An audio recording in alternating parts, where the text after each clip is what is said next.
কই শ্বশুর শ্বশুর কোন আছেন তোমরা বাইরে এই যে তোমার জন্য আমরা 1 ব্যাগ টাকা নিয়ে আসি আই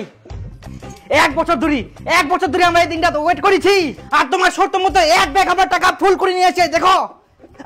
সুন্দর কই টুম্পা কই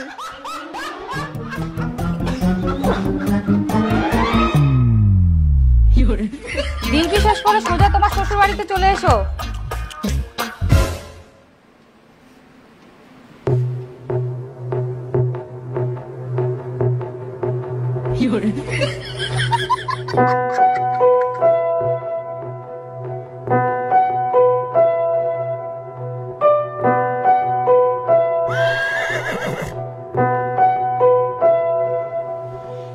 এইটা তো কথা ছিল নি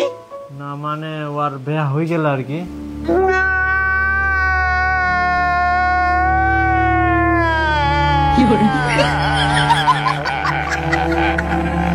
সেটা তো পূজা পেয়ে বিয়া হয়ে গেলে তোমরা আগে কো আমার সঙ্গে বিয়া দিব না এটা শর্ত রাখার কি দরকার ছিল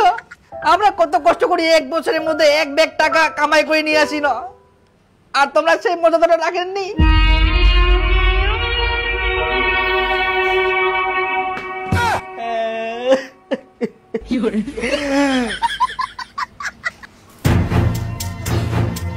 আর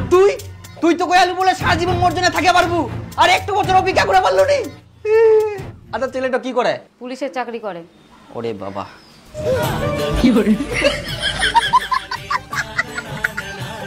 শুনো ছেলেটাতে 1 ব্যাগ টাকা নিয়ে আসিয়া তাহলে কি একটা অফার দেওয়া যায় নাকি? শুনো একটা কথা কব চাচ্ছি ক টুম্পার তো বিয়া হয়ে গেলে এখন তো আর কিছু করতে পারবো নাই তোমার জন্য একটা প্রস্তাব ছে কি প্রস্তাব আমার তো আর একটা বিটি ছে চাঁদনি ওকে বিয়া করবেন একদিক থাকি ভালোই হবে টুম্পার থাকি তো মুখ চাঁদনিকে ভালো লাগে কিন্তু ওই ছেলেটা সেটা আমরা দেখে নিব তোমাক চিন্তা করবা হবে না।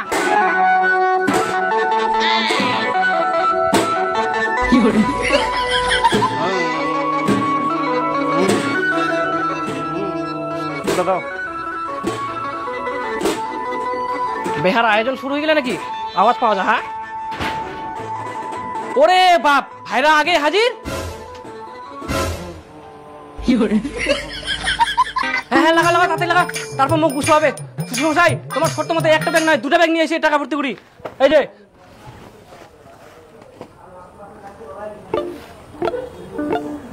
কি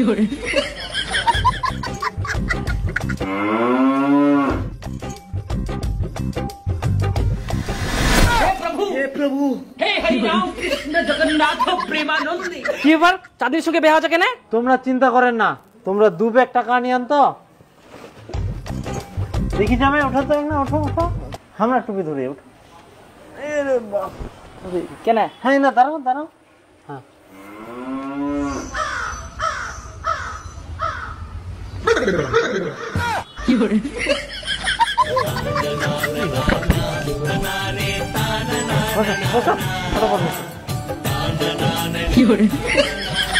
তোমরা বসাই না বসো হ্যাঁ পুরোহিত মশাই চালু করে দাও ফটাফট বের দাও আর আমার কি হবে তোমরা খাওয়া দাওয়া করে যান তাহলে আমার টাকার ব্যাগটা ওলা বেহাত খরচা হয়ে গেলে বেশি করে খাই যান